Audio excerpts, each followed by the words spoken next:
Halo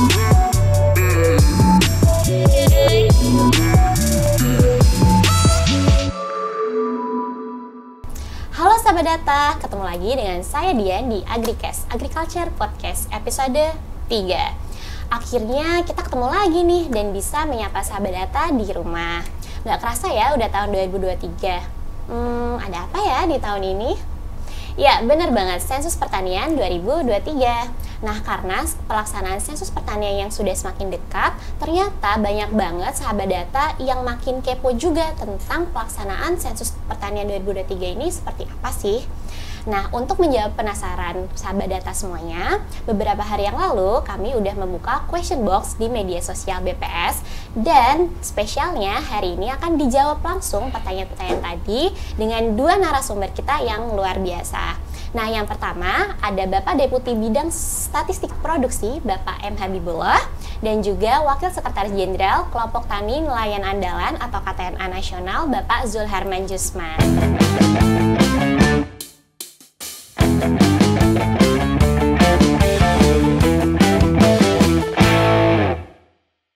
Nah, selamat datang Pak Habib dan Pak Zul di Agricast. Apa kabar Pak? Baik ya, alhamdulillah. Nah, oke. Tanpa berlama-lama ya Pak, kita langsung aja mulai questions and answer Pak hari ini konsepnya ya. Pertama untuk Pak Habib dulu nih.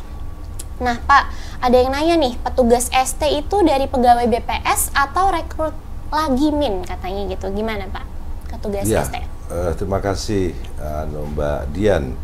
Jadi dalam sensus pertanian tahun 2023, kita berharap yang pertama kita mendapatkan petugas dengan kualifikasi baik dalam integritas maupun dalam loyalitas. Karena diperlukan orang-orang yang militansinya kuat untuk mendapatkan data. Jadi mereka nanti harapannya berpengetahuan, ya kan, punya attitude-nya baik, juga harapannya semangatnya baik. Nah, untuk itu apa yang kita lakukan? Tentu kita harus membuat satu sistem atau satu mekanisme agar alat tesnya ini bisa menghasilkan kriteria tersebut.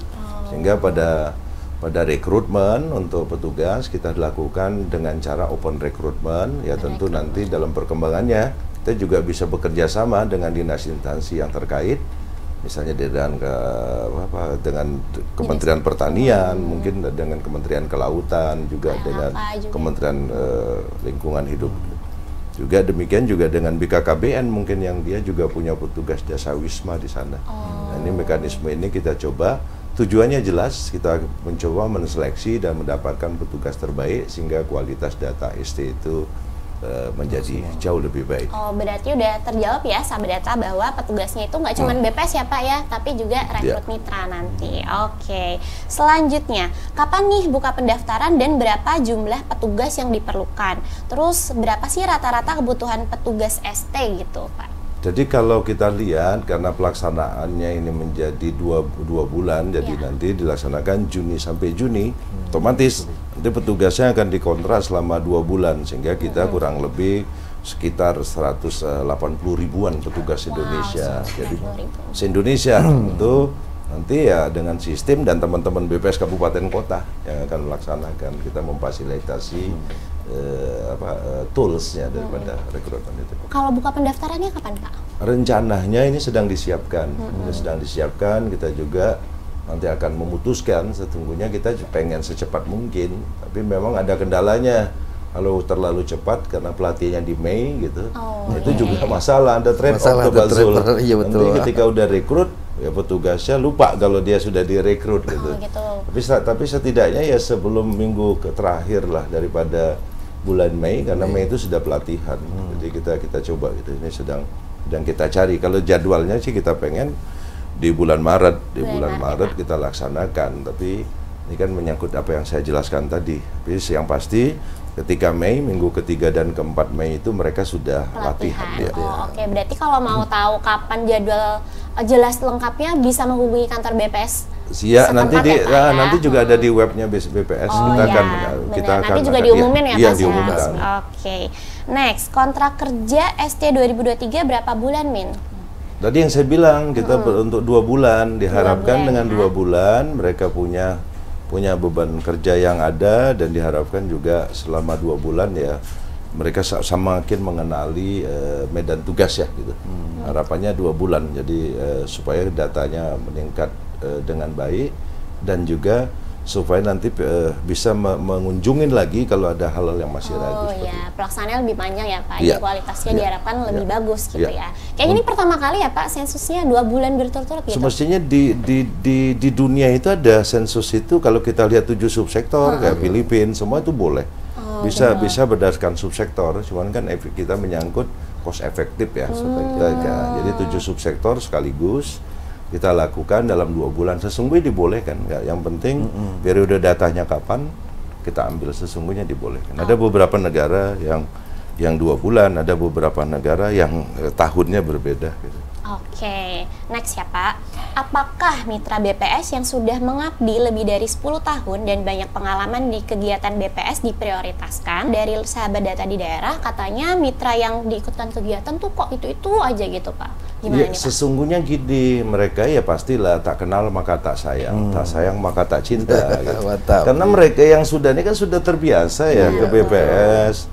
Dia Pelaporan. tahu, dia sudah tahu nih Bang Zul, ke BPS ada kegiatan. Sementara yang baru, teman-teman fresh graduate, ya mungkin nggak semuanya membuka web itu. Betul, Nanti kita coba menyebarkan informasi ini seluas mungkin, sehingga siapapun punya berkompetisi lah. Iya, Supaya, tapi syarat-syarat itu. Iya, betul-betul. Ya memang yang diutamakan kalau bisa ya karena ini menyangkut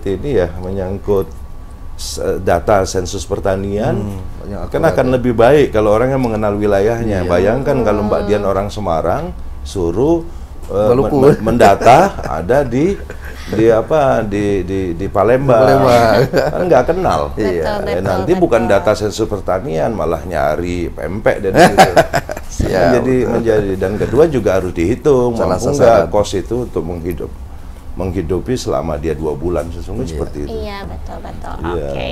Nah, ini terakhir nih buat sesi ini ya Pak. Iya. Materi yang akan diberikan saat pendaftaran berarti seputar pertanian doang ya gitu Pak? Sesungguhnya kalau untuk materi Rekrutmen mungkin, Pak, sesungguhnya materi itu akan dibentuk seperti asesmen sih. Saya juga lagi sedang digodok, tapi intinya materi itu menyangkut materi asesmen.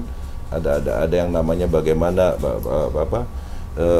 kecakapan mereka, kecerdasan mereka, dan termasuk juga adabnya, artinya masalah behavior mereka. Betul. Oke, sekarang saya ke Pak Zul dulu nih ya, Pak Habib ya.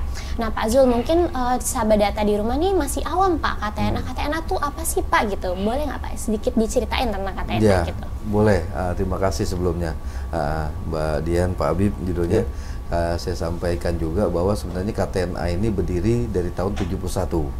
Nah, sudah lama. Atas dasar dulu itu para senior-senior atau para pendahulu kami itu mengumpulkan para perwakilan kelompok-kelompok tani yang ada di bawah.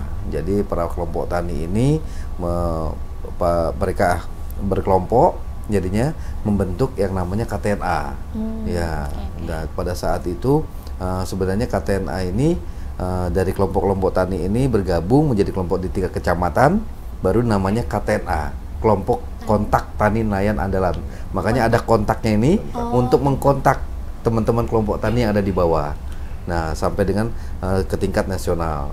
Bahkan perekrutan KTNA ini sebenarnya sih open sebenarnya, bukan istilahnya organisasi yang baku, tapi pada dasarnya mereka mempunyai produk pertanian, peternakan, perikanan, dan kelautan. Ini sebenarnya. Jadi kalau untuk keanggotaannya siapa aja boleh daftar ya Pak ya? Alhamdulillah siapa saja boleh daftar. Cuman itu tadi mereka punya produk ini tidak. Mereka punya penghasilan untuk pekerjaan di sini tidak. Bahkan di dalamnya juga kita nggak hanya menutup kemungkinan untuk masyarakat biasa, tetapi PNS, TNI, Polri. Sebenarnya kalau bahasa mereka punya pertanian, perikanan, Pak, silakan. Iya. Jangan ngelihat ya Pak. Nggak melihat. Termasuk juga yang anak muda ada hidroponik Nah, betul Pak. Bahkan Dian bisa itu. Bisa. Karena dia nanam kangkung di kos-kosannya. Kalau belum punya kelompok, biasanya bentuk kelompok dulu ya Pak? Harus bentuk kelompok. Oh ya, boleh deh teman-teman di sini Siap, gitu ya. betul. Ya. Kami pun sekarang juga ada beberapa di bawah sekarang, di KTNA itu ada beberapa organisasi sayap di bawahnya Pak. Jadi kita ada namanya P4S, Pusat Pelatihan Pertanian Pedesaan. Ada yang namanya Ikamaja. Kebetulan Ikamaja ini tahun 80-an sudah digulirkan oleh KTNA, yaitu Ikatan Magang Jepang. Mereka 8 bulan sampai 1,5 tahun magang di Jepang, pulangnya mereka di organisasi Ikamaja ini. Lalu ada lagi sekarang ini yang namanya DPM DPA, Pak. Nah, itu Duta Petani Milenial. Kemarin sudah Bang Sandi tokohnya. Nah, lalu juga ada lagi yang namanya P3SI. Sekarang itu Pusat Penyuluh Pertanian Pedesaan Swadaya. Nah, lalu banyak Pak organisasi-organisasi sayap, tapi bahasanya seperti Asosiasi Petani Bawang Indonesia. Tetapi harus ada petaninya. Asosiasi Petani Jagung Indonesia. Nah, itu masih di bawah sayap KTNA. Iya. Kenapa KTNA nggak terkenal? Karena KTNA ini adalah murni dari petani dan nelayan di lapangan, Pak. Iya, itu. Jadi, tetapi dengan moto kami tidak kalah. Kami tidak kemana-mana, tapi ada di mana-mana. Itu kan terkenal, Pak. Terkenal, setiap tahun kan ada pertemuan ya. Ada pertemuan itu. Oh, berarti ini ya, Pak? Ada kegiatan rutinnya ya, Pak? Ada kegiatan rutin. Dan itu berdampak ekonomi ke daerah. Karena seluruh petani se-Indonesia. Saya pernah dulu waktu di Palembang, di daerah Banyuasin. Penas di Banyuasin, Pak. Penas, itu luar biasa. Dan saya menghitung impact ekonominya. Amin, betul, Pak. Kami itu kegiatan 3 sampai 5 tahunan, Pak. Betul. Jadi 3 tahun sampai 5 tahunan itu kami teman-teman KTNA Nasional ada program kegiatan yang namanya Penas. Apa Penas? Itu Pekan Nasional. Jadi kami mengumpulkan petani dan nelayan se-Indonesia, tokoh-tokohnya di Penas itu. Terakhir kemarin di Aceh 40.000 orang, Pak. Betul. Ya, 40.000 orang. Tetapi yang hadir, alhamdulillah, setiap kita menyediakan Penas selalu lebih. Kemarin di Aceh 40.000, tapi hitungan kita sekitar 70.000 yang hadir. Itu kan dampak ekonominya. Dampak ekonomi besar. Besok insya Allah, Pak, kami mengundang juga BPS. Tahun 2023 ini kita melaksanakan juga pada bulan Juni. Tanggal 9 sampai tanggal 15 di Sumatera Barat di Padang. Boleh ya, Pak, ditunggu dengan Siap. Oke. Jadi kayak Ikamaja tadi tuh juga rutin ya, Pak? Rutin, ya? Mbak. Siap. Oke. Nah, selanjutnya nih buat Pak Zul. Siap. Nah, tadi kan udah dinyatakan oleh Pak Habib bahwa kesempatan jadi mitra itu kan terbuka lebar ya, Pak, buat siapa aja gitu. Nah, ada yang nanya nih, Pak, kayaknya sahabatnya anggota KTNA deh, Pak. Kayaknya. Diperbolehkan nggak sih, Pak, anggota KTNA untuk menjadi petugas ST gitu? Ke saya nih. Kalau kami sebenarnya sudah tahun kemarin alhamdulillah bekerja sama dengan Pak Habib, nyuruhnya pertama sosialisasi di tingkat nasional sampai terakhir kemarin beberapa provinsi dan kabupaten kota Pak Habib saya laporkan juga sudah melaksanakan sosialisasi terhadap teman-teman KTNA. Dan alhamdulillah tanggapan dari teman-teman BPS di tingkat provinsi dan kabupaten kota sangat-sangat baik. Jadi bahkan mereka ada rencana bikin MOU ulang nih, Pak, untuk perekrutan istilahnya karena dianggap teman-teman KTNA ini kebanyakan tokoh dan juga istilahnya mereka ini sebagai panutan lah di wilayah masing-masing. Nah, tetapi itu tadi yang saya sampaikan sama mereka yang diinformasikan Pak Habib tadi harus ada kriterianya. Iya, betul. Tokoh tidak mempunyai pendidikan percuma juga, Pak. Betul. Iya, tapi tokoh kalau misalkan dia mempunyai skill, kemampuan dan pendidikan minimal bisa tulis ataupun menggunakan Android, ya mungkin bisa diperhitungkan. Itu. Oke. Makasih Pak Zul. Saya balik dulu nih ke Pak Habib ya. Sekarang untuk Pak Habib, nah Pak tadi kan kita udah bahas nih tentang rekrutmen. Sekarang pertanyaannya tentang sensus pertanian ya, Pak. Oke, yang pertama mungkin ini kayaknya belum tahu nih, Pak, sensus pertanian itu kapan sih, Pak, pastinya, dan apakah dilaksanakan di seluruh Indonesia katanya, Jadi Pak? sensus pertanian itu yang namanya sensus itu kita akan melaksanakan secara lengkap. Itu filosofisnya apapun sensus.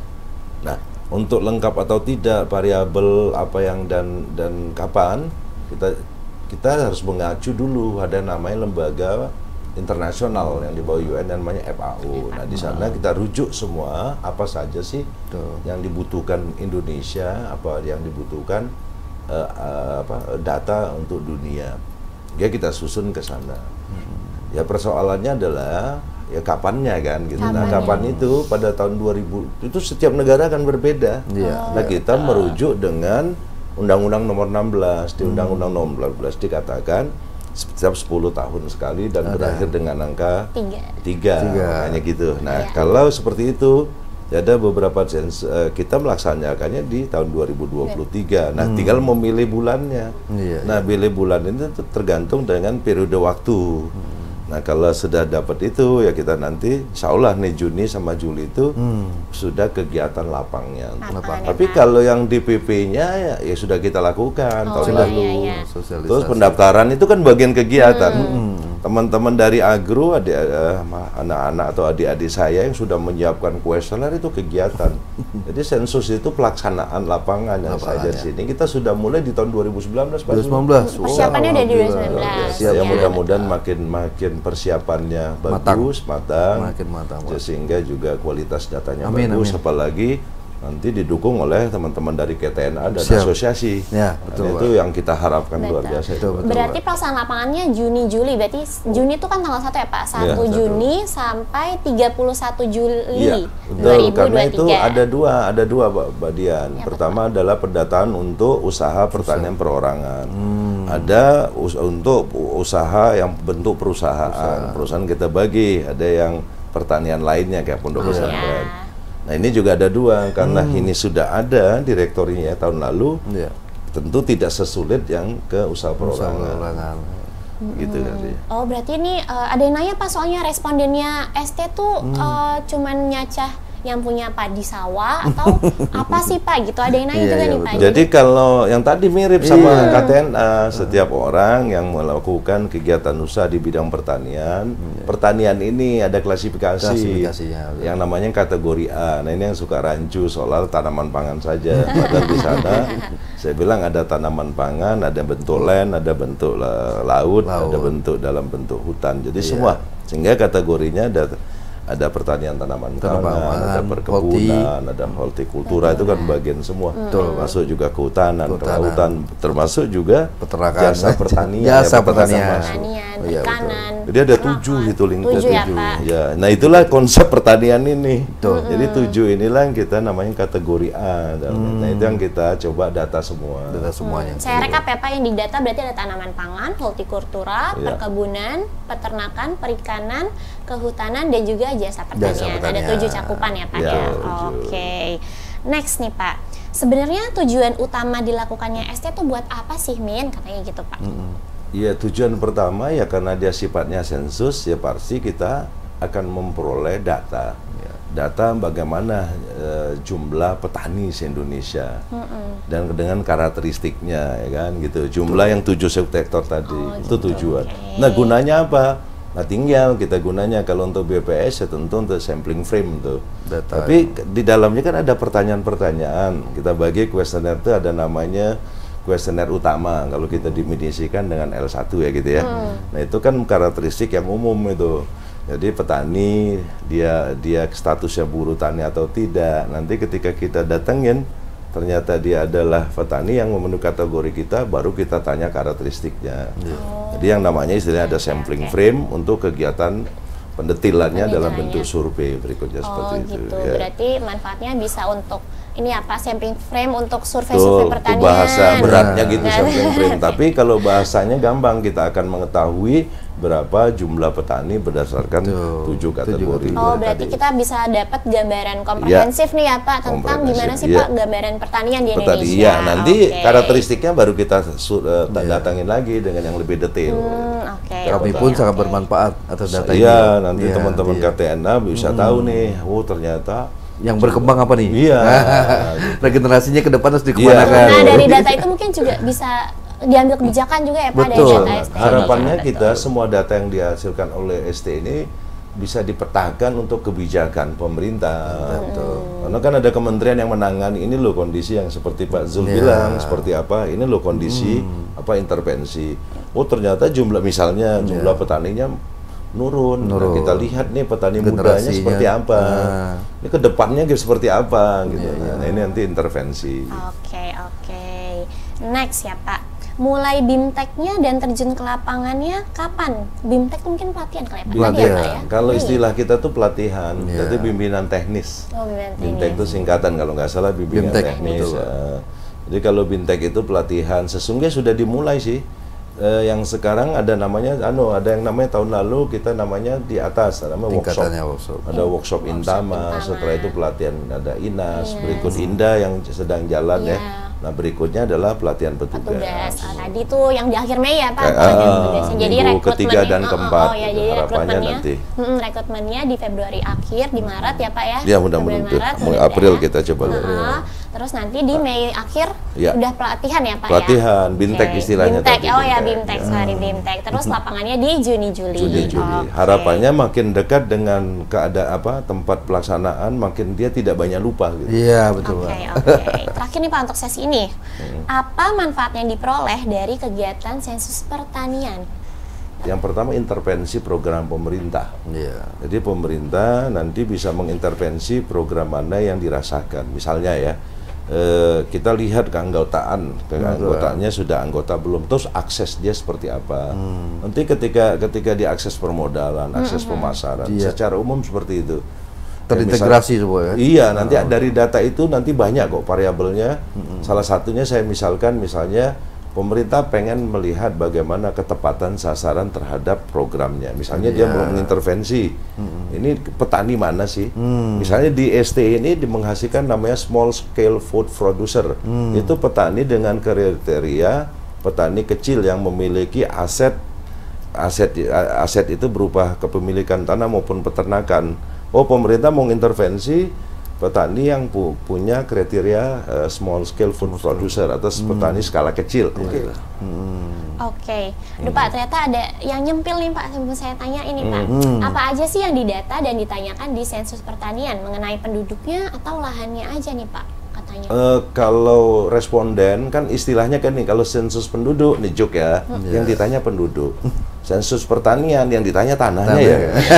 Pertaniannya. Kan itu logikanya.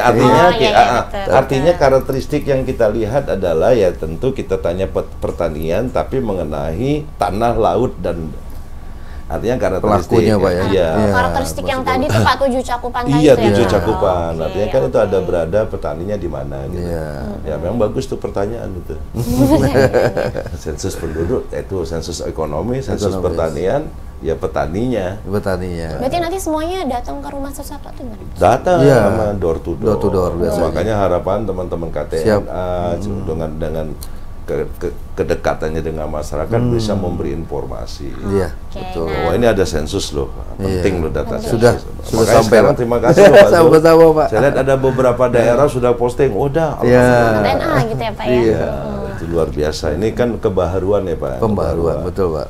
Nah, oke sahabat data, tadi menarik ya pembahasan tentang sensus pertaniannya. Kalau tadi dari sisi Pak Habib nih mungkin ya dari sisi pemerintahan. Nah sekarang saya punya pertanyaan untuk Pak Zul nih Pak. Nah apa sih Pak kalau dari sisi Pak Zul ya, apa sih manfaat dari sensus pertanian dari sudut pandang Bapak sebagai pelaku usaha pertanian dari KTNA juga gitu Pak? Banyak ya Mbak, kalau bahasa kami berharap sebenarnya dari sensus pertanian ini dari awal kemarin sudah kita sosialisasikan bahwa harapan kami dari KTNA dengan sensus pertanian ini yang pertama kita punya big data, yaitu big data ini menjadi satu data yang istilahnya terintegrasi.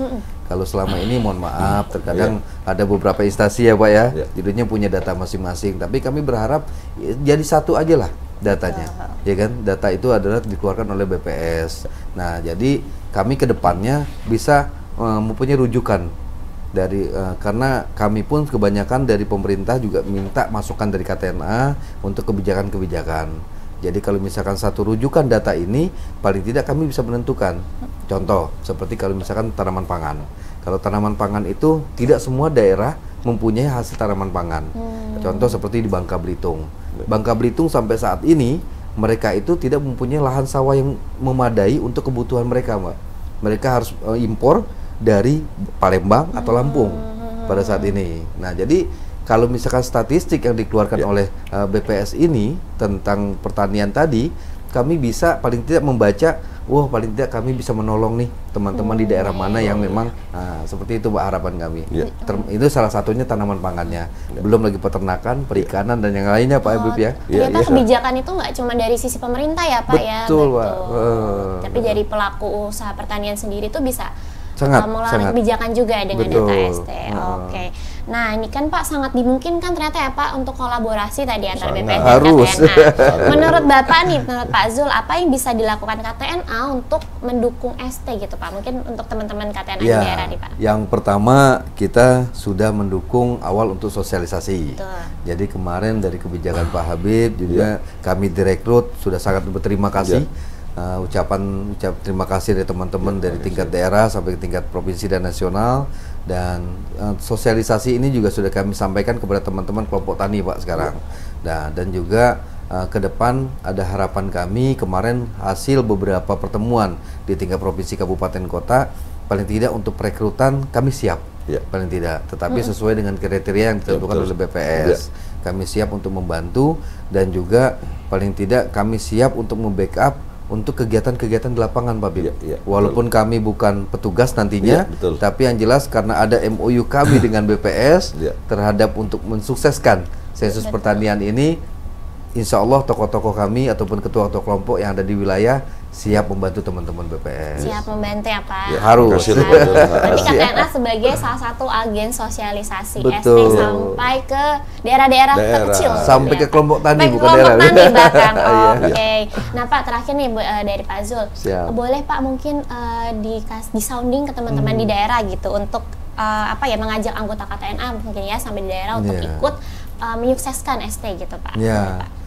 Buat teman-teman di daerah, kita dari KTNA Nasional berharap apa yang sudah kita lakukan dan apa yang sudah kita komitmenkan kepada BPS untuk membantu BPS dan petugas-petugas di lapangan untuk terus mensukseskan dan juga mencari data yang terbaik. Karena data ini ke depannya adalah data yang akan kita pergunakan ke depan. Sekali lagi, sukseskan sensus pertanian 2023. Nah Pak Habib nih, sebelum menutup questions and answer kita hari ini, mungkin Pak Habib bisa memberikan closing statement ya Pak ya, tentang bagaimana sih peran masyarakat dan masyarakat umum ya Pak, dan juga pegawai BPS itu sendiri untuk menyukseskan ST ini Pak. Ya, dari sisi internal BPS, semua pegawai kan merupakan ini kerja besar BPS sesuai dengan instruksi Kepala BPS bahwa ini prioritas kita di tahun ini. Di samping kita juga ada kerja besar Resosek.